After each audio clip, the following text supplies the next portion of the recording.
نبیین حضرت محمد نے ارشاد فرمایا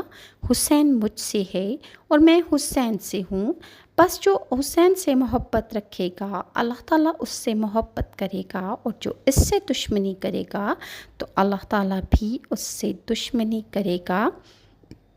مسند امام احمد میں حضرت ابو ہریرہ سے روایت ہے کہ رسول اللہ نے ارشاد فرمایا جس نے حسن اور حسین سے محبت کی اس نے مجھ سے محبت کی، اور جس نے ان دونوں سے بغض رکھا گویا اس نے مجھ سے بغض رکھا۔ اور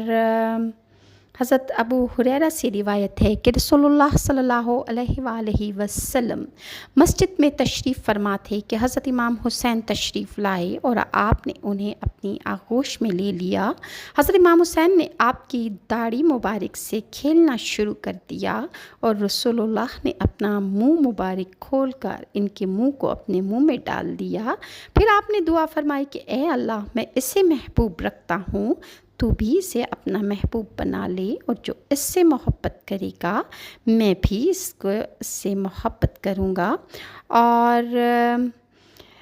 حضرت ابو ہریرہ فرماتے ہیں کہ میں نے حضرت امام حسین کو دیکھا کہ آپ صلی اللہ علیہ وسلم آپ رضی اللہ عنہ اس وقت رسول اللہ کے لعاب دہن کو اس طرح چوس رہے تھے جس طرح کوئی آدمی کھجوروں کو چوستا ہے۔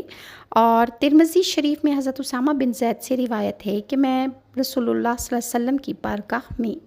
حاضر ہوا تو میں نے دیکھا کہ آپ صلی اللہ علیہ وسلم نے کمبل اوڑھ رکھا ہے اور اس میں کوئی شے حرکت کر رہی ہے۔ میں نے رسول اللہ صلی اللہ علیہ وسلم سے دریافت کیا تو آپ نے اپنا کمبل مبارک کھول دیا، تو میں نے دیکھا کہ آپ کی آغوش میں حضرت امام حسن اور حضرت امام حسین تشریف فرما تھے۔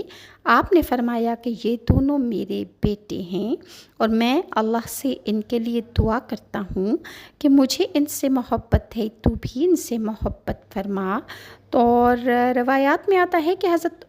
عمر فاروق ممبر نبوی پر خطبہ دے رہے تھے کہ حضرت امام حسین کھڑے ہوئے اور کہا کہ میرے باپ کے ممبر سے آپ اتر جائیے۔ حضرت عمر فاروق نے فرمایا یہ واقعی تمہارے باپ کا ممبر ہے، میرے باپ کا نہیں۔ حضرت علی رضی اللہ عنہ نے حضرت عمر فاروق سے کہا کہ میں نے اسے ایسی بات کہنے کو نہیں کہا، تو حضرت عمر فاروق نے حضرت علی رضی اللہ عنہ کو مخاطب کرتے ہوئے فرمایا